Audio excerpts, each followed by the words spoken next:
हम चंद्रदेव के बारे में बात करने जा रहे हैं। चंद्रदेव कुंडली पे एक घर पे राज करते हैं, चौथे घर के कारक हैं, चौथे घर के मालिक हैं। लेकिन दूसरा घर जो कि चंद्र की उच्च राशि है, चंद्र की जड़ कहलाई जाती है, और चौथा घर जिसके मालिक है वो भी चंद्र की जड़ कहलाई जाती है। तो चंद्र की दो जड़ हैं। अगर चंद्र की जड़ में चंद्र के दुश्मन ग्रह आकर विराजमान हो जाएं, यानी कि केतु आकर विराजमान हो जाए दूसरे घर में या चौथे घर में, तो चंद्र खराब हो जाता है, क्योंकि चंद्र की जड़ में चंद्र का शत्रु ग्रह आकर विराजमान हो गए। कुंडली में चंद्र का सिर्फ एक शत्रु है, वो है केतु। बाकी किसी भी ग्रह से चंद्र को कोई इफेक्ट नहीं होता, पहली चीज। दूसरी चीज, अब हम बात करते हैं कि कुंडली में चंद्र क्या क्या चीज डिनोट करता है। चंद्र माता है, मन है, इमोशंस है, एजुकेशन है, कंफ्यूजन है, ड्यूल नेचर है, कैश फ्लो है, प्रॉपर्टी है, पानी है, कुआं है, नदी है, जो भी बहता हुआ पानी है या उसका स्रोत है, या फिर किसी तरह भी हमें पानी किसी भी वे में प्राप्त हो रहा है या किसी जगह में हम पानी स्टोर कर सकते हैं, तो वो सारी चीजें चंद्र से रिलेट हो जाती है। अब हम बात करते हैं कि कुंडली में चंद्र क्या क्या चीजें हमें डिनोट करता है और उसका हमारी कुंडली में या हमारी बिहेवियर में क्या क्या चेंजेस आएंगे और कैसे उन चेंजेस को हम ठीक कर सकते हैं, उसके उपाय क्या क्या हैं। अब हम उसके बारे में बात करते हैं। तो चंद्र का मेन प्रॉब्लम है कि चंद्र हमें इमोशनल कर देता है। बहुत बार आप पाएंगे कि जिन जगह पे हमें इमोशनल नहीं होना चाहिए उन जगह पे भी हम इमोशनल हो जाते हैं, हमारा कॉन्फिडेंस लो कर देते हैं। अब एक बात मैंने बृहस्पति में कही थी कि हमारा जो कॉन्फिडेंस है वो बहुत लो हो जाता है। सूर्यदेव में भी मैंने ये कही थी कि हमारा कॉन्फिडेंस है जो बहुत लो हो जाता है। आज चंद्र में भी मैं ये कह रहा हूं कि हमारा कॉन्फिडेंस है वो बहुत लो हो जाता है। अब मैं समझाता हूं कि बृहस्पति देव का कैसा कॉन्फिडेंस है, सूर्य देव का कैसा कॉन्फिडेंस है और चंद्र देव का कैसा कॉन्फिडेंस है। अब बृहस्पति देव का हम कॉन्फिडेंस की बात कहते हैं कि हम बोल सकते हैं उस व्यक्ति को, लेकिन बोलते नहीं, हमें दया आ जाती है। हम कुछ भी बोलना चाहते हैं, कह सकते हैं, लेकिन कहते नहीं, क्योंकि हमें उसकी मजबूरी का पता है। सिर्फ बृहस्पति का कॉन्फिडेंस या हमारे बोलने से इतना सा प्रॉब्लम है। अब हम सूर्य की बात करते हैं, हम अंदर से बोल ही नहीं सकते, हमारे अंदर कॉन्फिडेंस ही नहीं है, हमारे अंदर गट्स ही नहीं है। ये सूर्य की प्रॉब्लम। अब चंद्र की बात करते हैं, हम बोलने से डरते हैं। मतलब हम बोल सकते हैं लेकिन हम बहुत डरते हैं कि वो व्यक्ति क्या सोचेगा, क्या पता हमें मार ही दे। इसलिए चंद्र का ये जो कॉन्फिडेंस है इस कारण लो होता है।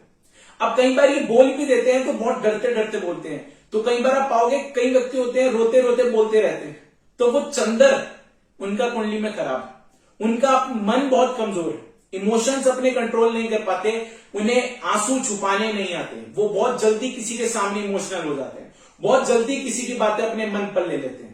रात को सोते समय मन का किसी भी तरह से प्रॉब्लम आना, ये चंद्र की खराब निशानी। सोते समय मन का खराब हो जाना का मतलब है डरावने सपने आना आपको रात को, ये चंद्र की खराब निशानी है। आप पाओगे बड़े बच्चे रात को सोते समय एकदम से उठ जाते हैं, डरते हैं। वो बहुत गहरी नींद में सो रहे होते हैं, जिस समय दिमाग काम नहीं करता, मन काम करता है, और उस समय उठना मतलब उन्होंने अपने मन के अंदर कोई डरावना सपना देखा है जिसके कारण वो उठ गए हैं। ये भी एक चंद्र की खराब निशानी है। हमारे हाथ में धन टिकता ही नहीं है, माता हमारी दुखी रहती है, माता ने दर दर की ठोकरें खाई है, ये सारी चीजें चंद्र खराब की निशानी है। प्रॉपर्टी के फाइल करने गए कि ये रजिस्ट्री हमारे नाम हो गई, उसमें लफड़े पड़ जाना, एन मौके पे पैसे ना इकट्ठे हो पाना, ये सारी चीजें चंद्र खराब होने की चीजें। अब एक और चीज जो कि बहुत महत्वपूर्ण चीज है, जो कि चंद्र खराब होने के समय हमारा मेन बिहेवियर होता है, वो ये होता है कि हमारे जो इमोशंस हैं वो हम बिल्कुल भी कंट्रोल नहीं कर पाते। कोई चीज किसी को नहीं बतानी हो वो भी बता देते हैं, क्योंकि हमारा चंद्र खराब है। हमारे पेट में कोई बात ना छिपनी, ये भी चंद्र खराब की निशानी है। हम बहुत जल्दी इमोशनल हो जाते हैं। किसी ने हमें 4 बातें सुनाई, उसकी 4 बातें सुनने से पहले अपनी 10 बातें रख दी कि तू क्या दुखी है, तेरे से 10 गुना ज्यादा तो मैं दुखी हूं, ये चंद्र खराब की निशानी है। किसी को अपने दुख हर समय सुनाते रहना, ये चंद्र खराब की निशानी है। बहुत ज्यादा दुखी होना और दुखी बेवजह से होना, इनको रीजन ही नहीं पता होता कि मैं दुखी क्यों हूं, मुझे किस चीज का डर लग रहा है, मुझे डरावने सपने क्यों आ रहे हैं, ऐसा क्या हुआ, कुछ नहीं पता। और ये ज्यादातर टोने टोटके उपाय में बहुत बिलीव करते हैं। ये मानते हैं कि किसी ने मुझे कुछ कर दिया, किसी ने कुछ फूंक दिया, ऐसा कुछ इन्हें लगा ही रहता है। इसलिए इनका ज्यादातर टाइम आप नजर उतारते रहे तो ये ठीक रहेंगे, वरना इनके हर समय लगता है कि मुझे किसी ने कुछ कर दिया। ये चंद्र खराब की निशानी में आप आम पाओगे। अब नींद बहुत सारे ग्रहों से होती है, लेकिन जो चंद्र की नींद है, जो डीप स्लीप है, वो चंद्र से होती है। उसका एक सिंबल बताता हूं। जब भी कुंडली में राहु और चंद्र इकट्ठे होंगे या बुध और चंद्र इकट्ठे होंगे, मतलब हमारा दिमाग और हमारा मन इकट्ठा हो जाए। सोते समय दिमाग सोता है और मन जागता है, लेकिन अगर ये दोनों जागते रहे तो हम जिंदगी में कभी सो नहीं पाएंगे, हम पागल हो जाएंगे, बहुत जल्दी पागल हो जाएंगे। इसलिए जब भी चंद्र ग्रहण होता है या सूर्य ग्रहण होता है, इसका दोनों का इफेक्ट हमारे मन को पड़ता है। और अक्सर पाया गया है कि ज्यादातर लोग पागल इसी ग्रहण के वक्त होते हैं। जानवरों तक पर चंद्र ग्रहण सूर्य ग्रहण का फर्क पड़ता है। वो ये है कि कुंडली में चंद्र ग्रहण या सूर्य ग्रहण जब भी आएगा, या फिर गोचर में जब भी आ गया, या फिर नेचुरली जब भी आ गया, तब जिंदगी में हमें मेंटल स्ट्रेस होगा ही होगा, क्योंकि हमारा मन बेचैन रहेगा, जिसके कारण हमारे दिमाग की वेन्स को बहुत ही गलत रिप्लाई मिलता है। उसके कारण हमारा दिमाग उल्टा सीधा रिएक्ट करता है। साथ ही साथ अब दिमाग और मन की जब भी लड़ाई होगी, राहु और चंद्र, बुध और चंद्र, इन दोनों की जब भी कुंडली में लड़ाई होगी, दोनों एक दूसरे के घर में हो या किसी तरह भी इन दोनों का आपस में लिंक हो जाए, तो आप पाओगे ऐसे व्यक्ति को रात को सोते समय नींद नहीं आती। रात को सोते समय या उस सोने से पहले ये कोई ऐसी बात लेकर सोते हैं जिसके कारण पूरी रात इनको नींद नहीं आएगी।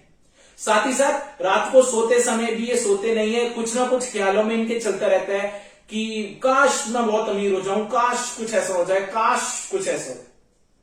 ये सारी चीजें चंद्र के बैड इफेक्ट है। अब हम बात करते हैं चंद्र के उपायों की। तो शिवलिंग पर दूध चढ़ाएं, ये चंद्र का पहला उपाय है। चावल दान दें, ये चंद्र का उपाय है। दूध को जल प्रवाह करें, ये चंद्र का उपाय है। गाय का दूध ज्यादा यूज करें, भैंस का दूध ज्यादा यूज मत करें, और कोशिश करें कि रात को दूध मत पिएं।